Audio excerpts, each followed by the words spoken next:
Hello everyone, welcome to PSP creators. তো আজকে আবার চলে আসলাম নতুন একটা টপিক নিয়ে। সেটা হচ্ছে কি, যে দ্বিঘাত সমীকরণ। দ্বিঘাত সমীকরণে কি কি হবে না হবে দেখাচ্ছি। আমি দ্বিঘাত সমীকরণের পুরো অপারেশন দেখাচ্ছি, ঠিক আছে? তো কিভাবে করবে দেখো। আমরা দ্বিঘাত সমীকরণের যে কোনো একটা নর্মাল ফরম্যাট, যেটাকে বলে নর্মাল ফরম্যাটটা প্রথমে ধরে নেবো। সেটা হচ্ছে কি, যে A X square plus B X plus C equal to zero. এটা কিন্তু নর্মাল ফরম্যাট। আমরা যা অঙ্ক করবো এই ফরম্যাটে করবো, ঠিক আছে? এই ফরম্যাট থেকেই কিন্তু আমার সমস্ত নিয়ম চলে আসবে। তো দেখো এখানে এক্স স্কোয়ারের সহগ হচ্ছে এ, বি এক্স এর সহগ হচ্ছে বি, আর সি হচ্ছে ধ্রুবক পদ। তো এই যে এই ফরম্যাটে যদি থাকে, তাহলে আমরা এখান থেকে বলতে পারি যে এই সমীকরণের একটি বীজ যদি আলফা হয়, আর একটা বীজ যদি বিটা হয়, তাহলে আলফা প্লাস বিটা দিয়ে একটা সূত্র আছে, যে আলফা প্লাস বিটা দিয়ে একটা সূত্র হবে, এবং আর একটা কি হবে, যে আলফা ইনটু বিটা দিয়ে একটা সূত্র হবে। তো এটা হচ্ছে কি, যে যে কোনো আমরা সমীকরণ যদি এই ফরম্যাটে নিয়ে আসলে ওই সমীকরণের বীজদ্বয়ের যোগফল পাবো, গুণফল পাবো। তাহলে আমাদের মিডল টার্ম করতে হবে না, এমনিতেই আমরা কিন্তু এই দুটোর থেকেই আমরা কিন্তু যে বীজদ্বয় যেটা হবে সেই দুইটার মান কিন্তু আমরা বের করতে পারবো। যাই হোক, তো এটার নর্মাল ফরম্যাট হচ্ছে কি, যে আলফা প্লাস বিটা হচ্ছে minus b by a. B বলতে এক্স এর সহগ, এ হচ্ছে এক্স স্কোয়ারের সহগ, আর আলফা ইনটু বিটা হচ্ছে কি, যে সি বাই এ। তো এটা যদি আমরা জানি, তাহলে কিন্তু আমরা মানে বীজদ্বয় বের করতে পারবো।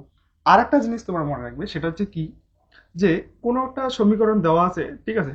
মানে সমীকরণ বের করতে বলছে, সমীকরণের বীজদ্বয় বললো যে আলফা একটা বিটা হলো আরেকটা, তাহলে ওই সমীকরণটা কি হবে? এখান থেকে কিন্তু আমরা সমীকরণ নির্ণয় করতে পারবো। যদি কোনো সমীকরণের বীজ দেওয়া থাকে, সেখান থেকে আমরা কিন্তু সমীকরণও নির্ণয় করতে পারবো। তো সেই ক্ষেত্রে কি হবে, আমরা লিখবো x square minus alpha plus beta into x plus alpha into beta সমান সমান জিরো। এটাই কিন্তু ওই ফরম্যাট হবে যেটা দিয়ে আমরা বীজদ্বয় দিয়ে সমীকরণ বের করতে হবে। এখানে দেখো কি, এক্স স্কোয়ার লিখলাম প্লাস বীজদ্বয়ের যোগফল যেটা সেটা লিখবো, তার সাথে এক্স থাকবে, প্লাস বীজদ্বয়ের গুণফল সমান সমান শূন্য। তাহলে এখান থেকে কিন্তু আমরা সমীকরণও নির্ণয় করতে পারবো। তো এটা গেল একটা পার্ট। এবার আর একটা পার্ট দেখো, আর একটা পার্ট কি, যে এই সমীকরণটা যেটা আছে সেটা হচ্ছে কি, এটা তো বললাম বারবার যে এটা হচ্ছে সাধারণ সমীকরণ, দ্বিঘাত সমীকরণ, ঠিক আছে? দ্বিঘাত সমীকরণের সাধারণ রূপে হচ্ছে এটা।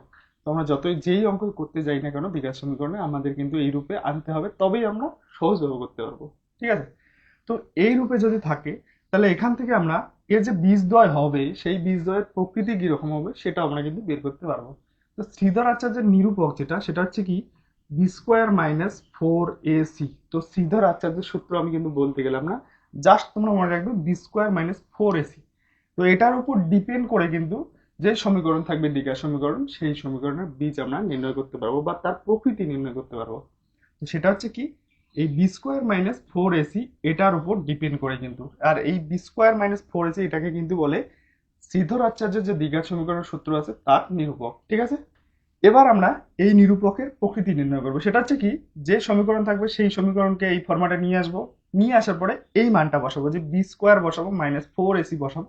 বসানোর পরে এর মানটা যদি শূন্য হয়, মানে বসানোর পরে b square minus four a c বসালাম, বসানোর পরে ক্যালকুলেশন করে যদি দেখি যে এটা শূন্য আসলো, তাহলে আমরা বলতে পারি যে এই বীজের প্রকৃতি হচ্ছে বাস্তব ও সমান হবে, ঠিক আছে? বাস্তব হবে, সাথে সমানও হবে। আবার এই যে যেটা আছে, এই মানটা যদি শূন্যর থেকে কম আসে বা বেশি আসে, যাই হোক, প্রথমে আমি ধরলাম যে প্লাসে আসবে, এর মানটা প্লাসে, মানে শূন্যর থেকে বড়, প্লাস লিখে রাখলাম, ঠিক আছে? বোঝার সুবিধার্থে শুধু প্লাস লিখে রাখলাম। মানে এটা কি, শূন্যর থেকে যদি বড় আসে, তাহলে কি হবে, বাস্তব হবে ও অসমান হবে, ঠিক আছে? যদি বি স্কোয়ার মাইনাস ফোর এসির মান প্লাসে থাকে, তাহলে বাস্তব অসমান। আবার যদি এটা মাইনাসে থাকে, মানে শূন্যর থেকে নিচে মাইনাস দিয়ে কোনো মান আসলো, ভ্যালুটা আসলো মাইনাসে, তাহলে কিন্তু আমরা বাস্তব মানই পাবো না, ঠিক আছে? বাস্তব কোনো মান পাওয়া যাবে না, মান নেই, ঠিক আছে? বাস্তব কোনো মান নেই।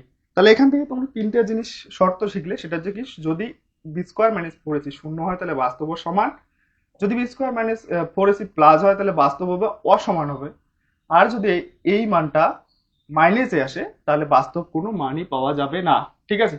তো এই দুটো হচ্ছে এই দ্বিঘাত সমীকরণে, এই দুটো কিন্তু মেন ফ্যাক্টর, যেটা কিন্তু চাকরির পরীক্ষায় বারবার কোশ্চেনে এগুলোই রিপিট হবে, অন্য কিছু তেমন একটা আসে না। বারবার এই দুটো যে আমি বললাম, এই দুটো যে নিয়ম বললাম, এই দুটো নিয়ম থেকে কিন্তু বারবার রিপিট হয়। ঠিক আছে, তো দেখো দুই একটা কোশ্চেন করে আমি, ঠিক আছে। দেখো এখানে একটা কোশ্চেন দেওয়া আছে কি, যদি আলফা এবং beta x square minus 7x plus 12 সমান সমান 0 সমীকরণের বীজ হয়, তাহলে alpha square plus beta square কি হবে? তার মানে সমীকরণটা কি দেওয়া আছে, যে x square minus 7x plus 12 সমান সমান 0। দেখো এই ফর্মাটাই আছে, কিন্তু এই ফর্মাটা আনতেই হবে, ঠিক আছে। তো এই ফর্মাটাই আছে, আর বলছে এর বীজদ্বয় হচ্ছে আলফা বিটা, ঠিক আছে। এবার এখান থেকে তোমাদের বের করতে বলছে যে alpha square plus beta square. তো alpha square plus beta square কি করবো দেখো, আমরা এই সমীকরণ থেকে দুটো জিনিস বের করতে পারি, সেটা হচ্ছে আলফা প্লাস বিটা একটা, আর একটা হচ্ছে আলফা ইন্টু বিটা একটা, ঠিক আছে। এই দুইটা কিন্তু আমরা বের করতে পারি। তো এই দুইটার থেকে কিন্তু আমরা অঙ্কটা করবো। যাই হোক, প্রথমে এটা বের করে নিই। এটা সূত্র হচ্ছে মাইনাস বি বাই এ। তো বি এখানে কত দেখো, এখানে -7, কিন্তু শুধু 7 না, -7। সূত্রের মাইনাস মাইনাস বি এর মান কত, -7 বাই এ এর মান এখানে কিছু নাই, মানে 1, ঠিক আছে। তো এটা কি হবে, ওভারঅল +7, ঠিক আছে। আর আর একটা হচ্ছে কি alpha into beta. Alpha into beta কি C by A. C by A বলতে সি এখানে 12, এ হচ্ছে 1, তার মানে এটার মান আসলো 12। আমাদের বের করতে হবে alpha square plus beta square. তো আলফা স্কোয়ার প্লাস বিটা স্কোয়ারকে কি লিখতে পারি, যে আলফা প্লাস বিটা তার হোল স্কোয়ার -2 আলফা বিটা লিখতে পারি না? দেখো actually alpha plus beta whole square যদি ভাঙায় তাহলে কি হবে, alpha square plus beta square plus 2 alpha beta. তো 2 আলফা বিটা যেহেতু এখানে ভিতরে ঢুকে আছে কিন্তু এখানে নাই, সেই কারণে আমি মাইনাস করে দিলাম, ঠিক আছে। এবার মানটা বসাবো, ঠিক আছে। আলফা স্কোয়ার আলফা প্লাস বিটার মান হচ্ছে 7, 7 স্কোয়ার -2 ইন্টু আলফা বিটার মান হচ্ছে 12, 7 7 49 -12 দুগুণ 24 সমান সমান কত হবে, 25। তো উত্তর কিন্তু হয়ে যাবে 25। দেখো যদি তোমরা নিয়মটা ভালো মতো বুঝে থাকো, খুব শর্টকাট, মানে খুব তাড়াতাড়ি কিন্তু অঙ্কটা করতে পারবে। নিয়মটা কিন্তু বুঝতে হবে আগে, ঠিক আছে। তো এটা কিন্তু রেলের পরীক্ষায় আসা কোশ্চেন, ঠিক আছে, প্রিভিয়াস ইয়ার কোশ্চেন। এরপরে দেখো আর একটা কোশ্চেন, যদি আলফা এবং beta x square plus minus x minus 1 সমান সমান 0 এই সমীকরণের মূল হয়, তবে আলফা বাই বিটা এবং alpha by beta by alpha এই সমীকরণের মূল, সেই সমীকরণটা নির্ণয় করতে বলছে। মানে একটা দেওয়া আছে আলফা বিটা, ওই সমীকরণ দেওয়া আছে, ওখান থেকে বলছে যে যেই সমীকরণের বীজদ্বয় হচ্ছে আলফা বাই বিটা এবং বিটা বাই আলফা, সেই সমীকরণটা নির্ণয় করতে বলছে। তো এটা কি করবো, দেখো আমাদের ফরম্যাট কিন্তু এটাই দেওয়াই আছে, ঠিক আছে, -x-1 = 0। তো এখান থেকে প্রথম কাজ হচ্ছে আমাদের কি বের করতে হবে, আলফা প্লাস বিটা বের করতে হবে, ঠিক আছে। আলফা প্লাস বিটা কি মাইনাস, এখানে দেখো -1, এখানে দেখো কিছু নাই মানে 1, তা মাইনাস যেহেতু আছে তাই মাইনাসে হবে, বাই এখানে হচ্ছে এর মান 1, তাহলে কত মাইনাস মাইনাস কাটা 1/1 মানে 1, ঠিক আছে। আর একটা কি আলফা ইন্টু বিটা, সেটা হচ্ছে সি বাই এ। সি হচ্ছে -1, এ হচ্ছে 1, তার মানে এটা কত -1। কিন্তু যে সমীকরণটা বের করতে হবে সেটা হচ্ছে একটা বীজ ধরতে হবে আলফা বাই বিটা, আর একটা হচ্ছে বিটা বাই আলফা। তো এখান থেকে আমাদের যে সমীকরণ নির্ণয় করব সেটার মান বের করতে গেলে আমাকে প্রথমে কি করতে হবে, alpha by beta plus beta by alpha এটা বের করতে হবে, আর দ্বিতীয়ত বের করতে হবে alpha by beta into beta by alpha, ঠিক আছে। এবার দেখো এটা যদি আমরা লসাগু করি তাহলে কি হবে, নিচে হবে আলফা ইন্টু বিটা, উপরে হবে alpha square plus beta square, ঠিক আছে। এবার এই মানটা আমরা এখান থেকে বের করে নিয়ে কিন্তু করতে পারি। যাই হোক এটা করে নিই, তাহলে কি হবে দেখো, alpha plus beta whole square -2 alpha beta, আর নিচে আছে আলফা বিটা, ঠিক আছে। তো যদি মান বসাই alpha plus beta whole square, মানে এখানে যদি বসাই 1 এর স্কোয়ার করলে 1 হবে, -2 ইন্টু -1, তার মানে 2। এটা কত হবে 1 -2 ইন্টু -1 বাই এখানে হচ্ছে -1। এটা ইকুয়াল টু কত হবে, এটা প্লাস হয়ে যাবে, 2 আর 1 3, মানে 3 বাই -1 মানে -3 হলো, ঠিক আছে। এটা মান কিন্তু হয়ে যাবে -3। আর এটা দেখো আলফা আলফা কাটা বিটা বিটা কাটা, তাহলে এটা পড়ে দেখবে 1। যে সমীকরণটা হবে সেই সমীকরণে আমি ফরম্যাট বলছি কি হবে, দেখো x square minus alpha plus beta, মানে এটার মানটা কত আছে -3 ইন্টু এক্স প্লাস, আর বসাতে হবে আলফা ইন্টু বিটা, এটার মান হচ্ছে 1 সমান সমান 0। তো সমীকরণ কি হবে, x square plus 3x plus 1 = 0। তো সমীকরণ কিন্তু এটা হয়ে যাবে x square plus 3x plus 1 = 0। Option option 4, ঠিক আছে। অপশন 4 কিন্তু সঠিক উত্তর। তো এটাও কিন্তু প্রিভিয়াস ইয়ার কোশ্চেন, গ্রুপ ডিতে আসা কোশ্চেন, 2019-এর যেটা ছিল সেটা, মানে 2022-এ যে পরীক্ষা হয়েছিল সেখান থেকে কিন্তু আসা কোশ্চেন এটা। দেখো আরেকটা দেখো কি, এরপরে দেখো আরেকটা কোশ্চেন কি বলছে, ax² plus x plus B সমান সমান 0 সমীকরণের মূল সমান হবে যদি কি হয়।